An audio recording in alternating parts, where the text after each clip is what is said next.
Hello viewers, কেমন আছো সকলে? আশা করি খুব ভালো আছো। আমি আরও একটা তোমাদের সাথে রেসিপি শেয়ার করব বলেই চলে এলাম।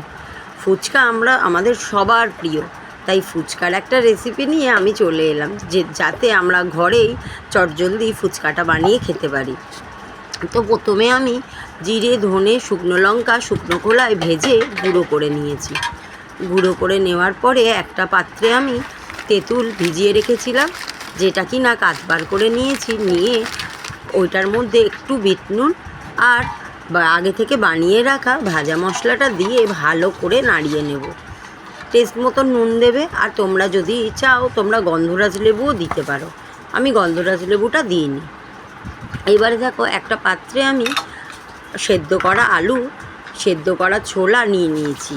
এবারে এর মধ্যে একে একে দিয়ে দেবো ভাজা আগে থেকে যে বানিয়ে রেখেছিলাম মশলাটা, ওই মশলাটা, আর সাথে বিট নুন। আমি এমনি নুন দিইনি, কারণ এমনি নুনের থেকে বিট নুনটা দিলে একটু ফ্লেভারটা বেশি ভালো আসে। এবারে দেখো একসাথে চটকে নেব। আর সাথে দিয়ে দিয়েছিলাম লেবুর রস। আমি একটু গন্ধরাজ লেবু অল্প দিয়েছিলাম আর অল্প পাতি লেবু দিয়েছিলাম। গন্ধরাজ লেবুটার আমি ক্লিপটা নিতে পারিনি। আমি দুরকমভাবে মেখেছি, একটা কম ঝাল দিয়ে, একটা বেশি ঝাল দিয়ে। কারণ কম ঝাল দিয়েটা আমার মাম্মার, আর বেশি ঝাল দিয়েটা প্রায় সবারই। এবার দেখো তেল গরম করে নিচ্ছি। তেল গরম করে নিয়ে ফুচকাটা আমি ভালো করে ভেজে নেব। হ্যাঁ, এটা কিন্তু হোমমেড ফুচকা না, মানে বাড়িতে বানানো ফুচকা না। আমি ফুচকাটা বানাইনি। এটা যে ফুচকা পাঁপড়গুলো হয়, সেই পাঁপড় দিয়ে আমি ফুচকাগুলো বানিয়ে নিচ্ছি। দেখো খুব সুন্দর গোল গোল গোল গোল হয়ে যাবে ফুচকাগুলো। এরকম অল্প করে তেল দিয়ে ভালো করে মানে ভেজে নেবো লাল লাল করে। দেখো কি সুন্দর গোল গোল হয়ে গেছে। হ্যাঁ, আমি কিন্তু ওই ফুচকা বানিয়েই তোমাদের সাথে আমি শেয়ার করছি না। এটা আমার শাশুড়ি মা পাঁপড় ফুচকা এনেছিল, ওই পাঁপড় ফুচকাই আমি বানিয়েছিলাম।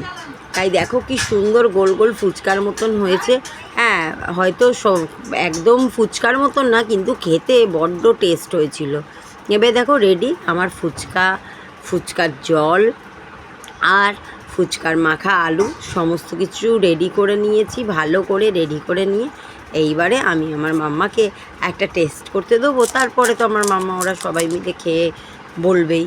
তো দেখো আমি এবারে ফুচকার মধ্যে আমি আলু দিয়ে দিলাম, দিয়ে এবারে টক জলটা আমি দিয়ে দেবো। টক জলটা দিয়ে আমি আমার মাম্মাকে খাইয়ে দেখবো যে কেমন হয়েছে। তো চলো দেখে নিই, আমি আমার সোনাটার কাছে শুনে নিই।